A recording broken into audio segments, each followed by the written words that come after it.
Jibqgħu 76 il-każi attivi f'pajjiżna hekk kif fl-aħħar sigħat kienu rreġistrati 4 każi ġodda u 4 persuni mfejqa. Fortunatament qed tkompli xejra pożittiva li kellna fl-aħħar 8 ijiem bl-ebda vittma ġdida tal-virus ma tkun irrappurtata bejn l-Erbgħa u l-Ħamis. Dan ifisser li l-vittmi tal-pandemija f'pajjiżna jibqgħu 419. Sal-lum 221,595 persuna jew madwar nofs il-popolazzjoni ta' pajjiżna tlaqmu b'mod sħiħ.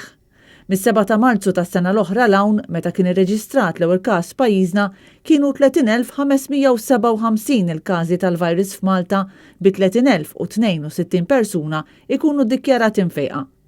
Sa dan it-tant jidher li l-Gvern Malti għadu ma konkludix il-ftehim dwar il-passaport tal-Covid. Wara li ftit tal-jimilu l-Unjoni Ewropea nediet il-Covid Passport, pajjiżna għadu mhux jifforma parti minn din il-pjattaforma.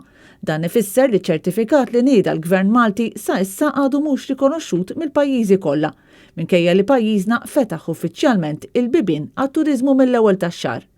Sa issa l-Kummissjoni Ewropea konfermat li l-Bulgarija, ir-Repubblika Ċeka, id-Danimarka, il-Ġermanja, il-Greċja, il-Kroazja u l-Polonja ingħaqdu ma' din il-pjattaforma. Il-konferma li l-Gvern Malti sa issa għadu ma laħaqx ftehim dwar dan id-dokument kruċjali għal min irid jivvjaġġa lejn pajjiżna tal-Ministru tat-Turiżmu nnifsu fit-tweġiba lill-Gazzetta Business Today. Dan ifisser li pajjiżna għadu sa issa mhux qed jirrikonoxxi ċertifikati ta' vaċċinazzjoni ta' pajjiżi oħra, xi ħaġa li hija konfermata anke fuq is-sit ta' Visit Malta.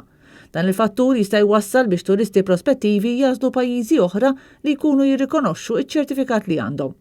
Aparti dan, persuni li bħalissa jaslu pajjiżna u li mhumiex jippreżentaw iċ-ċertifikat maħruġ minn Malta jridu jippreżentaw riżultat negattiv ta' test li jkun sar sa massimu ta' 72 siegħa qabel il-wasla tagħhom jew inkella jagħmlu test f'pajjiżna.